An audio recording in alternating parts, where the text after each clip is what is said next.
أعوذ بالله من الشيطان الرجيم. بسم الله الرحمن الرحيم. ولمن خاف مقام ربه جنتان فبأي آلاء ربكما تكذبان ذواتا أفنان فبأي آلاء ربكما تكذبان فيهما عينان تجريان فبأي آلاء ربكما تكذبان فيهما من كل فاكهة زوجان فبأي آلاء ربكما تكذبان متكئين على فرش بطائنها من استبرق وجنى الجنتين دان فبأي آلاء ربكما تكذبان فيهن قاصرات الطرف لم يطمثهن إنس قبلهم ولا جان فبأي آلاء ربكما تكذبان كأنهن الياقوت والمرجان فبأي آلاء ربكما تكذبان هل جزاء الإحسان إلا الإحسان فبأي آلاء ربكما تكذبان صدق الله العظيم. سبحانك لا علم لنا إلا ما علمتنا إنك أنت العليم الحكيم. رب اشرح لي صدري ويسر لي أمري واحلل عقدة من لساني يفقهوا قولي. پناہ مانگتا ہوں میں اللہ تعالیٰ کی شیطان مردود سے. شروع کرتا ہوں میں اللہ کے نام سے جو بڑا مہربان بڑی رحمتوں والا ہے. اور اس شخص کے لیے جو اپنے پروردگار کے سامنے کھڑے ہونے سے ڈرے دو جنتیں ہیں. پس تم اپنے پروردگار کی کن کن نعمتوں کو جھٹلاؤ گے؟ وہ دو جنتیں جن میں درخت بہت زیادہ ٹہنیوں والے ہوں گے. پس تم اپنے پروردگار کی کن کن نعمتوں کو جھٹلاؤ گے؟ ان دونوں جنتوں میں دو دو چشمے ہوں گے جو جاری ہوں گے. پس تم اپنے پروردگار کی کن کن نعمتوں کو جھٹلاؤ گے؟ ان دونوں جنتوں میں ہر قسم کے میوے ہوں گے دو دو قسم کے. پس تم اپنے پروردگار کی کن کن نعمتوں کو جھٹلاؤ گے؟ جنتی ٹیک لگائے ہوئے ایسے فرشوں پر بیٹھے ہوں گے جن کے استر دبیز ریشم کے ہوں گے. اور ان دونوں جنتوں کے میوے ٹہنیوں کے ساتھ جھکے ہوئے ہوں گے. پس تم اپنے پروردگار کی کن کن نعمتوں کو جھٹلاؤ گے؟ ان جنتوں میں ایسی حوریں ہوں گی جن کی نگاہیں پست ہوں گی. ان کو اس سے پہلے نہ کسی انسان نے چھوا نہ کسی جنات نے. پس تم اپنے پروردگار کی کن کن نعمتوں کو جھٹلاؤ گے؟ وہ حوریں ایسی ہوں گی جیسے یاقوت اور مرجان. پس تم اپنے پروردگار کی کن کن نعمتوں کو جھٹلاؤ گے؟ اور کیا نیکی کا بدلہ نیکی کے سوا کچھ اور ہو سکتا ہے؟ پس تم اپنے پروردگار کی کن کن نعمتوں کو جھٹلاؤ گے؟ یہ سورہ رحمان کی چند آیتیں ہیں جس کی میں نے تلاوت کی اور ترجمہ کیا. آپ حضرات نے ترجمے سے اندازہ کیا ہوگا کہ سورہ رحمان میں اللہ پاک نے جنات اور انسان دونوں کو مخاطب کیا ہے. عام طور پر اللہ پاک قرآن کریم میں صرف انسانوں کو مخاطب بناتے ہیں، لیکن یہ واحد صورت ہے جس میں انسانوں کے ساتھ ساتھ جنات کو، شیاطین کو بھی اللہ پاک نے مخاطب کیا۔ پیچھے سے مضمون چلا آ رہا تھا ان لوگوں کا جو اس دنیا میں آنے کے بعد اپنے مقصد حیات کو بھول کر کے زندگی گزار رہے تھے، اللہ کی نافرمانی کی، اللہ کو ناراض کیا، اس دنیا میں من چاہی من مانی زندگی گزار کر کے چاہتے یہ تھے کہ دنیا بن جائے۔ ظاہر بات ہے دنیا کا بنانا بھی اللہ رب العالمین کے قبضے قدرت میں ہے اور اللہ کے فیصلے پر موقوف ہے۔ اللہ دنیا جس کی جیسے بنانا چاہے بناتا ہے، کسی انسان کے اختیار کی بات نہیں۔ لیکن موہوم دنیا بنانے کے چکر میں اللہ کی نافرمانی کرتے رہے تو ان مجرمین اور گنہگاروں کا پیچھے تذکرہ تھا کہ جس میں جہنم اور جہنم کے عذاب سے ان کو دوچار کیا جائے گا، اور وہ جہنم کے عذاب اور جہنم میں کھولتے ہوئے پانی کے عذاب سے دوچار ہوں گے۔ اب اس رکوع کے آغاز سے اللہ پاک ان لوگوں کا تذکرہ فرما رہے ہیں جو اس دنیا میں اپنے پروردگار سے ڈر کر کے خوف و خشیت کے ساتھ زندگی گزارتے رہے۔ خوف و خشیت کے ساتھ زندگی گزارنے کی وجہ سے خوف و خشیت کا تقاضا یہ تھا کہ وہ اللہ کو کبھی ناراض نہ کریں، کبھی اللہ کی نافرمانی نہ کریں، اور انہوں نے اپنی زندگی اسی طرح گزاری، دن ہو یا رات ہو، جلوت ہو یا خلوت ہو، سفر ہو یا حضر ہو، بیماری ہو یا آرام ہو، ہر وقت اللہ کی رضا انہوں نے پیش نظر رکھی اور اللہ کو راضی کرنے کے لیے اللہ کی اطاعت و فرما برداری، اللہ کے حکم کی تعمیل کرتے رہے۔ اللہ پاک فرماتے ہیں ان لوگوں کے لیے جو اپنے پروردگار کے سامنے کھڑے ہونے سے ڈرے، یعنی حساب و کتاب دینے سے ان کو ڈر تھا کہ اگر ہم نے دنیا میں اللہ کو ناراض کیا اور اللہ کی نافرمانی کی اور گناہوں کا ارتکاب کیا تو اللہ کے سامنے پیشی ہوگی، ہمیں حساب و کتاب دینا ہوگا۔ حدیث پاک میں آتا ہے اللہ کے نبی صلی اللہ علیہ وسلم نے ہم جیسے قیامت تک آنے والے انسانوں کو یہ پیغام دیا ہے کہ لا یزال قدم عبد عند ربه یوم القیامہ حتی یسأل عن خمس، کہ کسی بندے کے قدم اللہ کے سامنے کھڑے ہونے کے بعد اس وقت تک نہیں ہٹیں گے جب تک کہ ان سے 5 چیزوں کا سوال نہ ہو جائے اور وہ جواب نہ دیں۔ حتی یسأل عن خمس عن عمر فیما افنا، پہلا سوال یہ ہوگا کہ تم نے زندگی کہاں کھپائی؟ جو بھی زندگی مختصر یا طویل اللہ پاک نے دی، پوری زندگی کا حساب و کتاب دینا ہوگا۔ اور پھر زندگی کا وہ حصہ جس کو ہم نوجوانی جوانی کہتے ہیں۔ دوسرا سوال ہوگا وعن شباب فیما ابلا، اپنی جوانی کا وقت تم نے کہاں لگایا، جوانی کہاں تم نے لگائی، یہ دوسرا سوال ہوگا۔ پوری زندگی کا حساب اور پھر زندگی میں خاص طور پر جوانی کا جو حصہ ہوگا اس کا حساب و کتاب۔ وعن شباب فیما ابلا۔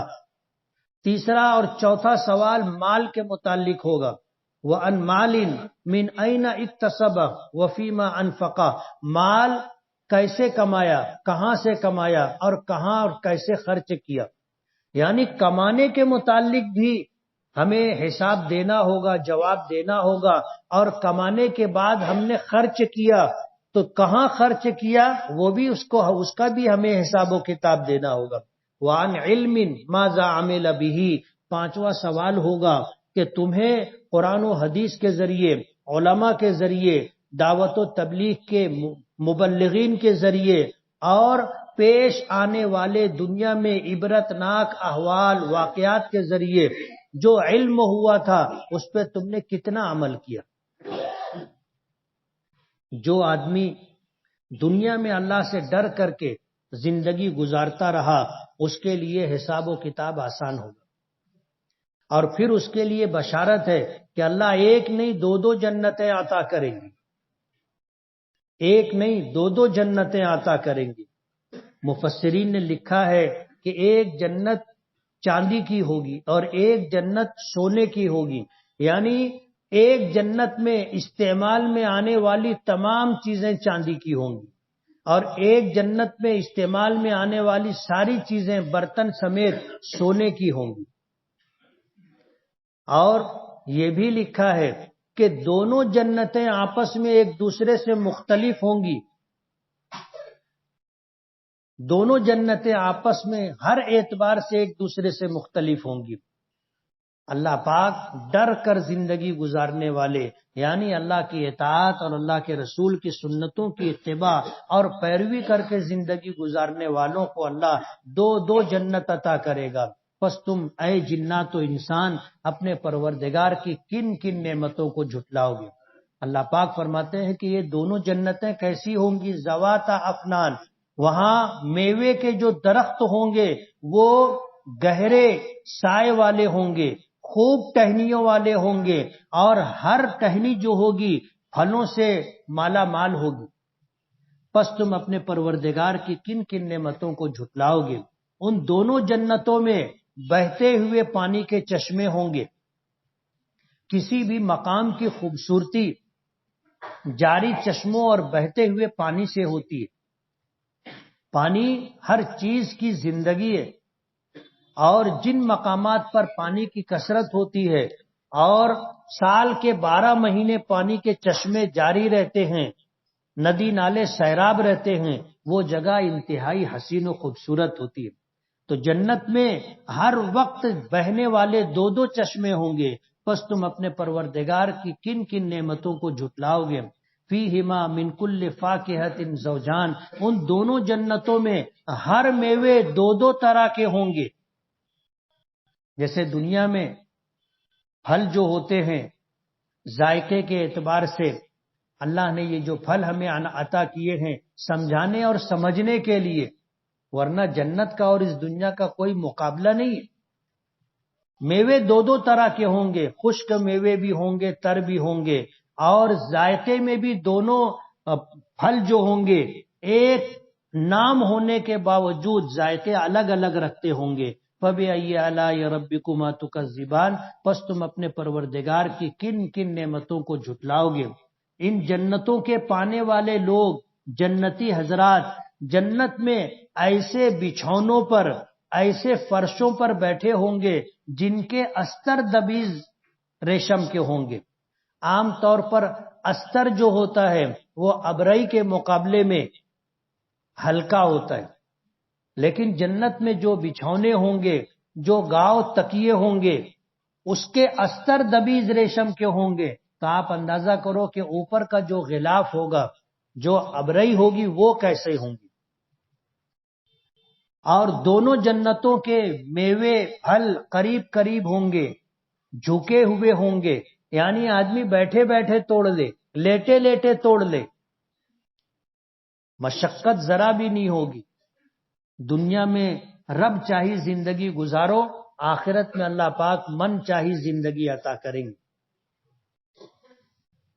ان جنتوں میں ایسی حوریں ہوں گی جو پست نگاہ والی ہوں گی۔ عورتوں میں سب سے زیادہ خوبصورت اور سب سے زیادہ اچھی ادا ان کا حیا دار ہونا ہے۔ حیا دار ہونا کہ وہ پردے کے ساتھ رہیں اور اسی کے ساتھ اپنی نگاہوں کی حفاظت کریں، اپنے جسم کی شرمگاہوں کی حفاظت کریں۔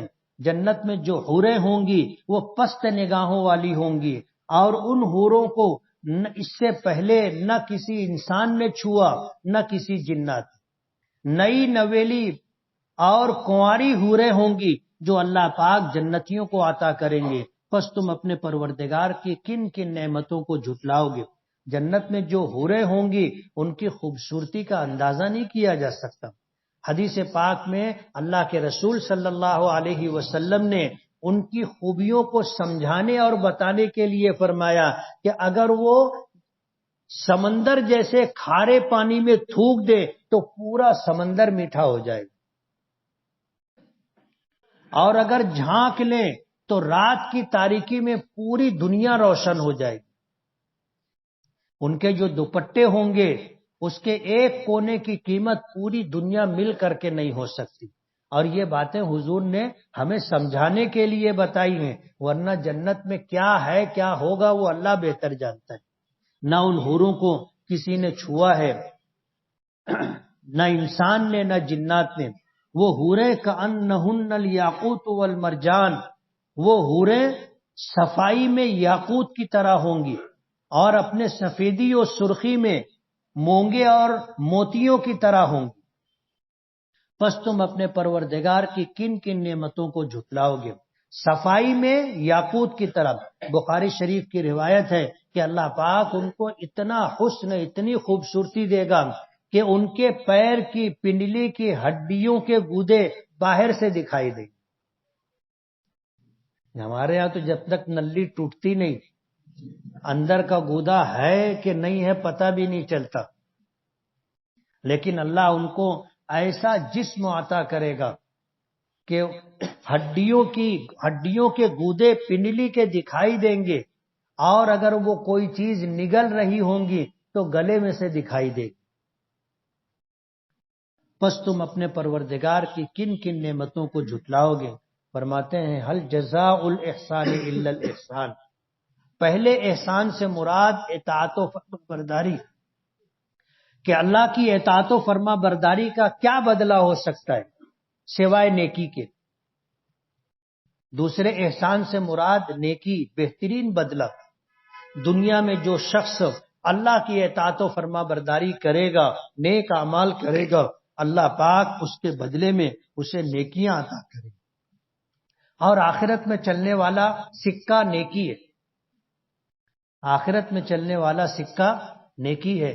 جس کے پاس جتنی نیکیاں ہوں گی وہ اتنا مالدار ہوگا، اور جو لینا چاہے گا پیسے اس کے پاس ہیں، دام اس کے پاس ہے، نیکیوں کی شکل میں جو چاہے گا لے گا.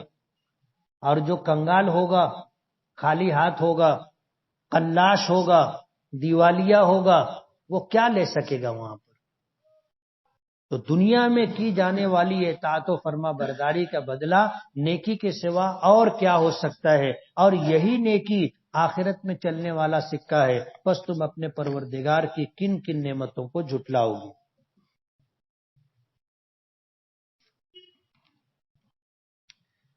پچھلی باقی نمازیں کس وقت ادا کریں؟ وقت مکروہ چھوڑ کر کے آپ کبھی بھی ادا کر سکتے.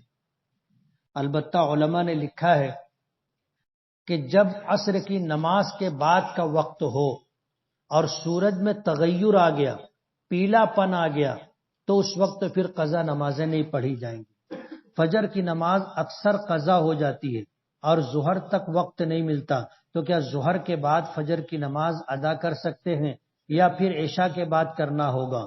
جو نماز اپنے وقت پر نہیں پڑھی گئی وہ قضا ہے، اس کو آپ پہلی فرصت میں ادا کریں، ظہر کی نماز کا انتظار نہ کریں. عادت یہ بنائے کہ ہر نماز وقت پر ادا کی جائے، اس لیے کہ نماز قضا کرنا بھی گناہ کبیرہ ہے، گناہ کبیرہ ہے. اس لیے وقت پر نماز پڑھیں، اور اگر کسی وجہ سے نہیں پڑھ سکے تو جب وقت ملے اول وقت میں پڑھ لینا چاہیے. اگر فرض نماز میں تہتدون کی جگہ تتفکرون پڑھ دیتے ہیں تو نماز ہوگی یا نہیں؟ اصل میں معنی کی تبدیلی اگر ہوتی ہے اور تبدیلی ایسی ہو گئی کہ اللہ کے بیان کردہ، اللہ کی فرمائی ہوئی بات میں اگر ایسا فرق آیا، ایسی تبدیلی آئی کہ پورا معنی ہی الٹ گیا، تو نماز نہیں ہوگی. تہتدون اور تتفکرون میں اتنا زیادہ فرق نہیں ہے، نماز ہو جائے گی. سانس کس طرح بڑھائے؟ محنت کرنی پڑے گی. لڑکی 1 سال سے میکے میں بیٹھی ہے، اب دارالقضا سے اس کا طلاق یا خلا ہوگا، اس کی عدت کا کیا حکم ہوگا؟ ہر وہ عورت جو شوہر کے نکاح میں ہے، چاہے شوہر کے ساتھ ہو یا ناراض ہو کر کے شوہر سے علیحدہ ہو، اگر اس کا طلاق ہوتا ہے، خلا ہوتی ہے، تو اس کو عدت گزارنا پڑے گا. جب طلاق ہوگی، جب علیحدگی کا فیصلہ ہوگا، وہاں سے عدت گزارنی ہوگی. اب جیسے یہ 1 سال سے شوہر سے دور ہے، تو جب اس کے طلاق ہوگا، خلا، تو وہاں سے اس کو عدت گزارنا پڑے گا۔ اگر حیض والی عورت ہے جس کو ایام آتے ہیں، تو وہ طلاق کے بعد 3 مکمل حیض گزر جائے تو اس کی عدت پوری ہوگی۔ اگر حیض آنا بند ہو گیا ہے یا آنا شروع بھی نہیں ہوا اور طلاق ہوئی ہے تو یہ 3 مہینہ عدت گزارے گی۔ اور اگر جو ہے حاملہ عورت ہے تو جب بچہ پیدا ہوگا، بچہ پیدا ہونے تک وہ انتظار کرے گی عدت کے۔ اب وہ دن تھوڑے بھی ہو سکتے ہیں اور 4 مہینہ، 6 مہینہ، 8 مہینہ، 9 مہینے بھی لگ سکتے۔ تو جب تک بچے کی پیدائش نہیں ہوگی حاملہ عورت کی عدت پوری نہیں ہوگی۔ جب عدت پوری ہوگی اس کے بعد ہی وہ نکاح کر سکتی ہے۔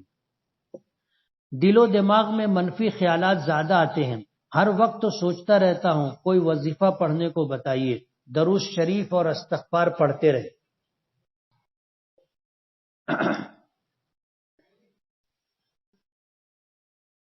جمعہ میں آپ نے بیان کیا کہ تجوید سے بڑی ہا کی ادائیگی صحیح نہیں، شین اور تا اور طا کی ادائیگی صحیح نہیں، غا اور زوئے کی، تو پھر ایسے امام کے تعلق سے آپ کا کیا کہنا ہے؟ امام ایسا رکھو جو تجوید جانتا ہو، تجوید پڑھا ہوا ہو، تجوید سمجھتا ہو اور نماز کے مسائل سے واقف ہو۔ جو آدمی تجوید نہیں جانتا ہو اس کو امام نہیں بنانا چاہیے۔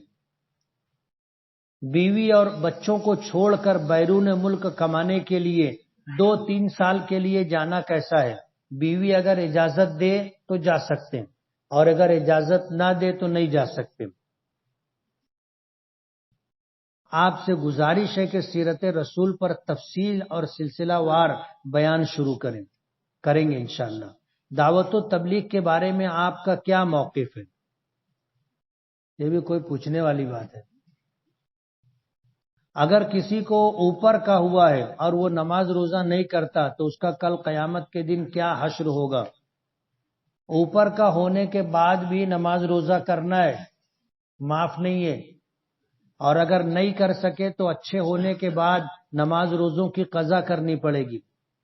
کسی نے استاذ کا مذاق اڑایا یا گالی دی، برا بھلا کہا، غیبت کی، عیب نکالے تو ان کو منصب سے ہٹانے کی کوشش کرنا کیسا ہے؟ یعنی جو آدمی ایسا کرے اس کے پاس کیا منصب ہے جو آپ ہٹائیں گے؟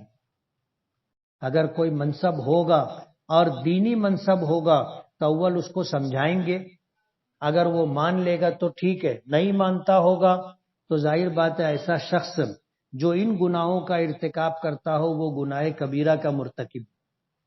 حدیث رسول کا مذاق اڑانا، اس کو معمولی سمجھنا اور جھٹلانا یہ کفر ہے۔ واجب الاعادہ نماز کس طرح ادا کی جائے گی؟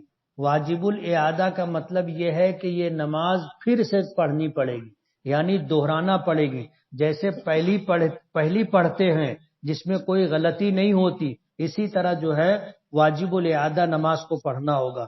درود شریف اور دعائے معصورہ کے بعد سجدہ سہو کیا جا سکتا ہے۔ اگر عقائد اخیرہ میں التحیات کے بعد سجدہ سہو کرنا بھول گئے، سجدہ سہو کرنا تھا درود شریف کے بعد اور دعائے معصورہ کے بعد سلام پھیرنے سے پہلے یاد آ گیا تو اب سجدہ سہو کریں گے، پھر التحیات پڑھنے کے بعد سلام پھیریں گے۔ ناپاکی کی مقدار 1 درہم سے کم اور زیادہ کا الگ الگ حکم ہے، تو آج کے دور میں درہم کی مقدار کتنی ہوگی؟ $1 ہوتا ہے نا، چوڑائی میں اتنی، وزن میں اتنی۔ سنت اور نفل نمازوں میں مخصوص صورتیں پڑھنا کیسا ہے؟ پڑھ سکتے ہیں، گنجائش ہے۔ جیسے فجر کی سنتوں میں سورہ یاسین اور مغرب کی 2 سنتوں میں سورہ سجدہ، اوابین کی 6 رکعتوں میں سورہ ملک، سورہ واقعہ، کبھی کبھی صلاۃ التسبیح میں سورہ یاسین اور سورہ مزمل پڑھ لیتا ہوں، تو یہ عمل کیسا ہے؟ جائز ہے۔ بدھ کی رات میں 4 بجے میرے بچے کے جھولے کے نیچے ایک بچے کی شکل میں ایک شخص نماز پڑھ رہے تھے، وہ نہایت گورے، بالکل صاف سفید رنگ کے تھے، ان کا کپڑا بالکل کالا سر سے پیر تک ڈھکا ہوا تھا، اور نماز کے بعد وہ میرے بچے پر ہاتھ پھیرا اور غائب ہو گیا، اور میرے بچے کی ٹوپی بھی کالی ہو گئی۔ جب میری آنکھ کھلی تو بچہ سویا ہوا تھا۔ ظاہر بات ہے بچوں کے تعلق سے آدمی فکر مند رہتا ہے، اور کبھی کبھی ایسا ہوتا ہے کہ آدمی جب بچوں کے متعلق فکر مند ہوتا ہے اور وہی خیالات اس کے دل و دماغ میں گھومتے رہتے ہیں تو خواب میں اس طرح کی چیزیں دکھائی دیتی ہے جس کا حقیقت اور تعبیر سے کوئی تعلق نہیں۔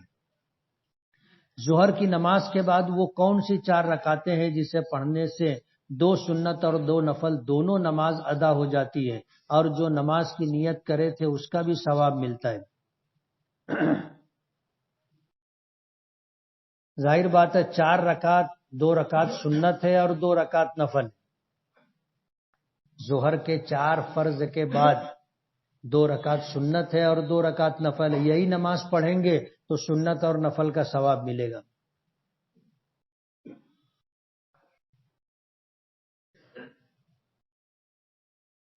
ہر 10 یا 20 منٹ پر ری خارج ہو تو اسے بار بار وضو کرنا پڑے گا۔ معذور کہلانے کے لیے پہلی مرتبہ نماز کے پورے وقت میں اتنا وقت اگر نہ ملے کہ ہم نماز پڑھ سکے اعتدال کے ساتھ، ری مسلسل خارج ہوتے رہے ہر 2-4 منٹ پر، تو یہ آدمی معذور ہو جائے گا۔ اور شریعت میں جس شخص کو معذور قرار دے دیا گیا تو جب تک اس کے ساتھ یہ بیماری لاحق ہے وہ معذور کہلائے گا، اور ری خارج ہونے سے اس کا وضو نہیں ٹوٹے گا۔ ری کے علاوہ اگر نواقض وضو میں وضو توڑنے والی چیزوں میں سے کوئی بات پائی گئی تو اس کا وضو ٹوٹے گا۔ تو معذور کے احکامات پیچھے بتایا تھا میں۔ ایک لڑکی جس کی عمر 2 سال تھی، اس کی والدہ کا انتقال ہو گیا، اس کی پرورش نانی نانا نے کی اور اس کی شادی بھی کر دی۔ اب اس کے نانی نانا کا انتقال ہو گیا اور حصہ ترکہ تقسیم ہو رہا ہے، تو لڑکی اپنے ماما اور خالہ سے اپنے مرحومہ والدہ کا حصہ مانگ رہی ہے، تو اس کا کتنا حصہ بنتا ہے؟ اگر اس کی والدہ کا انتقال نانا نانی کے سامنے ہو گیا، یعنی نانا نانی سے پہلے ہو گیا، تو وہ حصے دار نہیں۔ فلسطین کے سفر پر مسجد اقصی میں آپ کو کس نماز کے پڑھانے کا موقع ملا تھا؟ میرے گھر پر بادام کا درخت ہے۔ کہاں رہتے ہیں؟ ہمارے یہاں جس کو بادام کا درخت بولتے ہیں وہ بادام کا نہیں ہے، وہ پتہ نہیں کیا ہے، ہم لوگ اس کو بادام سمجھتے۔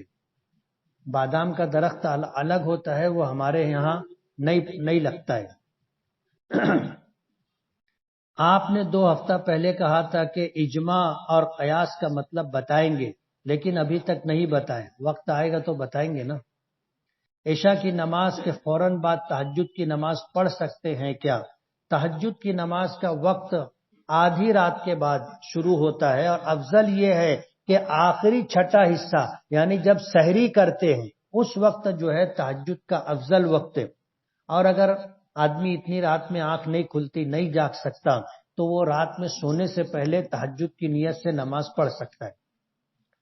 زید 12ویں پڑھ کر ڈی فارم میں ایڈمیشن لیا تھا، لاک ڈاؤن ہونے کی وجہ سے ان لوگوں کا پیپر آن لائن ہوا، آن لائن ہونے کی وجہ سے زید اور اس کے دوستوں نے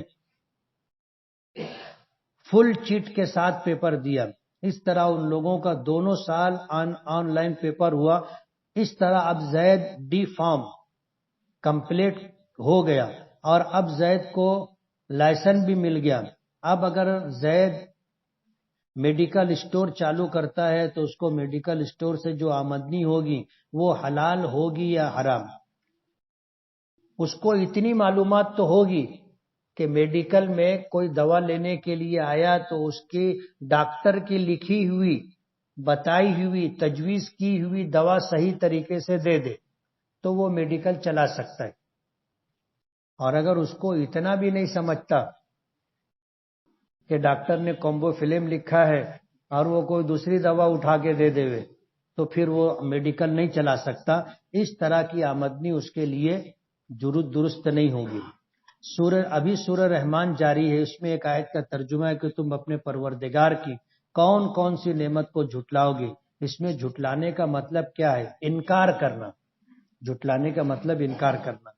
6 رجب المرجب کو خواجہ غریب نواز کی چھٹی کے نام سے کھانا کرنا، کھانا کھلانا اور کھانا کیا جائز ہے؟ اگر کھا لیے تو اب کیا کریں؟ پر کچھ علاقوں میں بڑی دھوم دھام سے چھٹی منائی جاتی ہے۔ مسئلہ یہ ہے جو قرآن میں بالکل دو ٹوک انداز میں اللہ نے ذکر کیا ہے کہ ہر وہ کھانا چاہے نام اس کو کچھ بھی دیا جائے، اگر غیر اللہ کے نام پر کیا گیا ہے تو جائز نہیں ہے، وہ کھانا حرام، اور غیر اللہ کے نام پر نہیں ہے، یعنی غیر اللہ کے نام پر نہیں کیا تو چاہے اس کو کچھ بھی نام دے، ولیمہ بولیں، دعوت طعام بولیں، عقیقہ بولیں، نظر و نیاز بولیں، لیکن غیر اللہ کے نام پر نہیں کیا ہے تو کھا سکتے ہیں۔ مسجد میں دنیاوی گفتگو کرنا منع ہے۔ ایک نماز پڑھنے پر کتنا ثواب ہے اور نیک نماز چھوڑنے پر کتنا گناہ ہے؟ فرض نمازیں جان بوجھ کر چھوڑنے سے آدمی گناہ کبیرہ کا مرتکب ہوتا ہے، اور ایک نماز جو اس نے چھوڑی ہے جان بوجھ کر قضا کی ہے 80 لاکھ برس تک اس کو جہنم میں رہنا پڑے گا۔ گلشن حسین مسجد کی جانب سے دردمندانہ اپیل۔